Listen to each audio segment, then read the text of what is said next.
Hi and welcome to my review of Evolution's R255MTS Table Saw. This is very much an entry-level table saw for slightly larger components. You can get benchtop saws which can do small sort of things, model making and very small cabinetry. But this has just gone up a little stage, and you might see this actually as an entry-level site saw, being as it's very easy to move around because of its weight. If you're looking for equivalents, this one sells in the UK for £150, and you can get for very close to that a similar saw from Lumberjack and also from Draper. The thing with the Evolution, which makes it slightly different, is that the blades will cut multi-materials, or specifically designed to cut a multitude of different materials. Now, having a look around the machine, you can see we've got extension tables on a pressed steel main table. It is reasonably flat, although not perfectly flat, and if you've got the money, then certainly invest in a milled aluminium or cast iron top. It has a fairly good mitre gauge here for cross-cutting, with the addition of a hold down clamp for some materials, things like round bar and things, metalwork, plastic, that sort of thing. That slides reasonably well and is a reasonably good fit in the T-track, although there is a little bit of slop there. The blade itself is a thin blade, so if you're just trying to take a very tiny amount off the edge of some wood, you'll find that that does actually want to deflect a little bit. But the thin blade allows the, I think it's 1500 watt motor to easily cope with quite big sections of softwood and reasonably thick pieces of hardwood. The ripping fence, very easy to use. Once set up correctly, it's nice and accurate, and it has a fairly easy to flip over fence here from being a low fence. Flip it over there to make it a slightly higher fence, and in fact, before I tighten that up, you can see you can pull that back to set up a stop for when you're doing cross-cutting, keeping things nice and safe. Obviously it's a lightweight machine, so we're looking at a lot of lightweight stuff here. There is some flexibility on the end of here. It's only held at the front,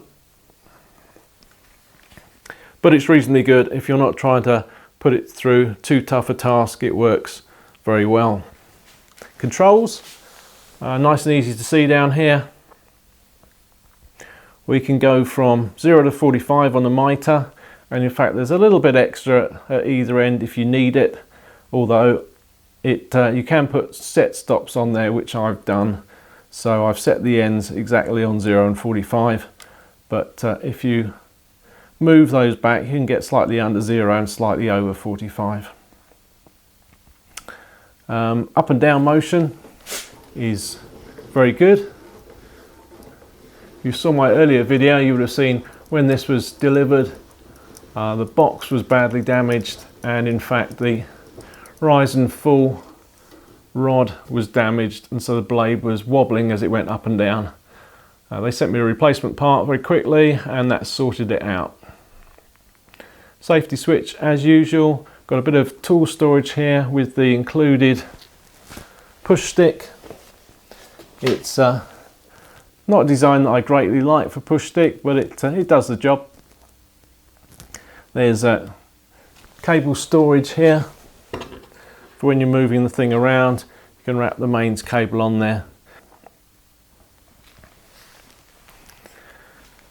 Around the back you'll see there's some extraction from over the blade and also from under the blade, and they connect up to your vacuum device on there. Now, you'd think with above and below blade extraction it would be pretty good at dust collection. Well, it's better than my cabinet saw, but that's 30 or 40 years old, and you do actually end up probably sweeping half of the sawdust off the floor from around the machine when you've finished. So still something which I'd love to see companies sorting out. Now the extension tables do also have a little bit of slop on them because it's all pressed steel. It's not nice and rigid, but remember, this is a budget saw, and it does come with holes already in the tabletop, so if you want to sort out an extension on the back or on the front for that matter, it's quite easy. That saves you one of the little tasks that's involved.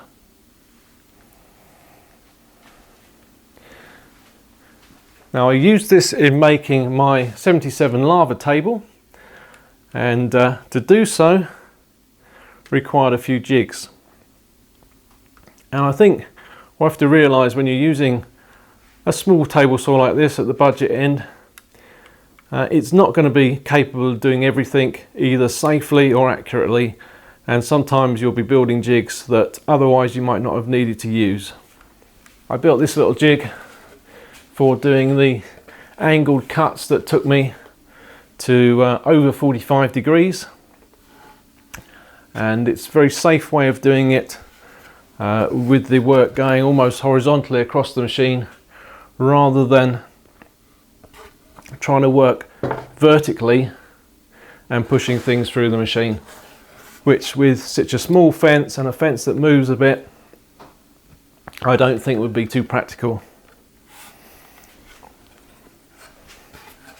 Now also with cross-cutting, you're probably going to want to build yourself a cross-cut sled. This is one which is built with safety in mind. You can see the whole area that's the saw blade is going to be is underneath some perspex. Got plenty of warnings on there, and when the blade comes through, it's enclosed in this piece of timber. Now this sort of thing will avoid the problems that you can get from the mitre cross-cut, which as I say, a little bit of slop on there. If you build yourself a nice accurate cross-cut sled, you can avoid that problem. That said, to move up from this machine to one of the bigger boys where a lot of these issues are sorted out, you're going to be looking to the sort of DeWalt, the Bosch, maybe the Metabo, things like brands like that. You're going to be paying for a similar size saw, similar capabilities, but quite a lot better quality. You're going to be paying about 3 times as much. You'll get a milled aluminum tabletop, and it will be more accurate because of that. You should have less slop in the mitre gauge, and the fence should be a bit more rigid. So if you're considering something of this sort of size and budget is not really a problem for you, have a look at those saws. If you're on a budget though, this saw is quite capable. If you build some jigs to go with it, it can do some good work, as you've seen from the lava table build. Now finally, all the specifications for the saw are on the Evolution website. All its cutting capacities, etc., all there for you to find out. I didn't come across anything that surprised me when I used the saw. It wasn't underperforming in any of those areas. So that's an accurate thing that you can use to compare it with other machines.